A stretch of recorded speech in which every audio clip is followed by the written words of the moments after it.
আলোচনার সাথে আমার সহ প্যানেলিস্ট মুনিয়া পক্ষ শুভেচ্ছা এবং যারা দর্শক আছে তাদেরকেও শুভেচ্ছা। প্রথম কথা হচ্ছে পুলিশ, আমরা 17-18 বছর বা পুলিশকে দেখলে আমরা এই যে পুলিশের, আপনি দেখেছেন যে পুলিশের পোশাক পরিবর্তন করা হয়েছে। কেন পোশাক পরিবর্তন করা হয়েছে? কারণ আমরা জুলাইয়ের যে আন্দোলন, সে আন্দোলনে এবং 17-18 বছর পুলিশের পোশাক দেখলে মানুষের একটা ভয় তৈরি হয়েছে। এজন্য আপনার পোশাকটা পরিবর্তন করা হয়েছে। কারণ যে পুলিশ, আমরা এমনও ভাষ্য দেখেছি যে পুলিশ বলেছে একটা গুলি করলে একটা মরে, আরেকটা মরে না। যে পুলিশের একজন কর্মকর্তা বলেছেন যে স্যার, একটা মানুষকে গুলি করতে কতটা গুলি করতে হয়। যে পুলিশ যে অতি উৎসাহী, শুধুমাত্র পোস্ট পদবি তার র্যাঙ্ক বাড়ানোর জন্য অতি উৎসাহ পুলিশ আমরা দেখেছি। সেই পুলিশ রাজসাক্ষী হয়েছে।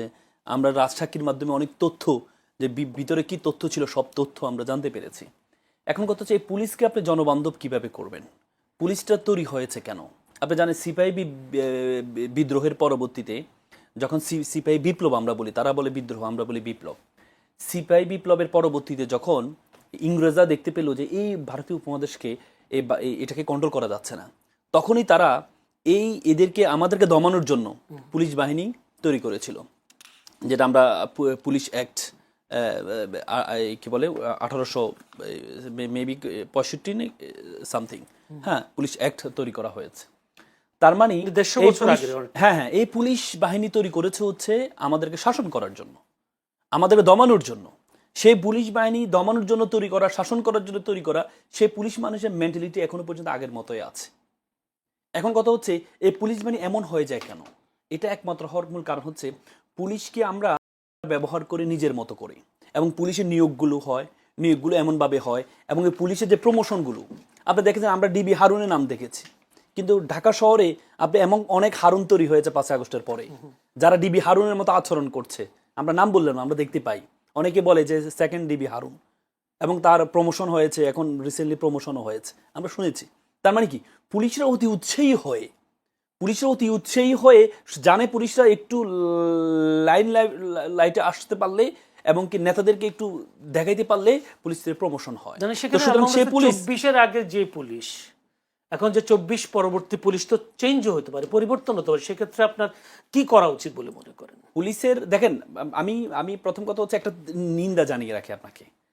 আপনি জানেন আমাদের এই পিলখানার পরবর্তীতে কিন্তু পোশাক পরিবর্তন, পোশাক সচরাচর সব দেশে পোশাকগুলো পরিবর্তন হয়, জনগণ মেসাকার করে কোনো বাহিনী, পরবর্তীতে এই মেসাকার বাহিনীর পোশাকটা দেখলে মানুষের মধ্যে একটা ভয় তৈরি হবে, একটা আতঙ্ক তৈরি হবে, এই জন্য পোশাকটা পরিবর্তন করা হয়। অন্তর্বর্তীকালীন সরকার এসে কিন্তু পুলিশের পোশাকটা পরিবর্তন করেছিল। প্রায় 3-4 লক্ষ পুলিশ কোটি কোটি টাকা খরচ করে পোশাক করেছে। আবার এই সরকার এসে আবার আগের জায়গায় পুলিশের পোশাকে নিয়ে যাচ্ছে। এমন কি হলো যে পুলিশকে আবার আগের পোশাকে নিয়ে যেতে হবে? এমন কি হলো? এই যে আমরা তো এই পরিবর্তনের রাজনীতি তো আমরা দেখেছি যে আমাদের আন্তর্জাতিক বিমানবন্দরের নাম ছিল যে আন্তর্জাতিক বিমানবন্দর, সেটা নাম 2000 কোটি টাকা খরচ করে সেটা নাম পরিবর্তন করা হয়েছে। আমরা দেখেছি কি বলে আপনার এই জিয়া রহমান সাহেবের বাড়ি ভেঙে নতুন করে বিল্ডিং তৈরি করা হয়েছে। মানে এগুলো তো আমরা সংস্কৃতি দেখেছি সময় পরিবর্তনে। কিন্তু এখন সেই সেম জিনিস যদি আমরা আবার করি, যে সময়ের পরিবর্তনে তার সবকিছু পরিবর্তন হয়ে যায়। এই পোশাকটা পরিবর্তন করছে একটা বিপ্লবের পরে, একটা অভ্যুত্থানের পরে। এই অভ্যুত্থানের পোশাকটাকে আবার আগের জায়গায় তো অনেক প্রশ্ন আছে। আপনার এই সেম পোশাকে অনেক পোশাক পরতে পুলিশ তো নারাজ থাকবেই। আমরা আশেপাশে পোশাক, যে পুলিশের যে পোশাকে রক্ত লেগে আছে, যে পোশাকে আমরা 1500 শিক্ষার্থীর রক্ত লেগে আছে, এই পোশাকটা পরে একটা পুলিশ, আমি অনেক পুলিশকে দেখেছি, পুলিশ বলছে এই পোশাক বলতে লজ্জা লাগে ভাই। আমাদের কোর্টে যখন আসে তখন আমাদেরকে বলে যে ভাই এই পোশাক পরতে লজ্জা লাগে, এই পোশাকে রক্ত লেগে আছে। তো সুতরাং না, নতুন পোশাকে লজ্জা লাগবে কি কেন? তাদের লজ্জা লাগবে, যাদের রক্ত লেগে আছে তাদের রক্তকে ওন করে, তাদের লজ্জা লাগবে। কারণ আপনি তো পুলিশ পরিবর্তন করতে পারেন, পুলিশ কয়জনকে আপনার শাস্তির আওতায় নিয়ে আসেন?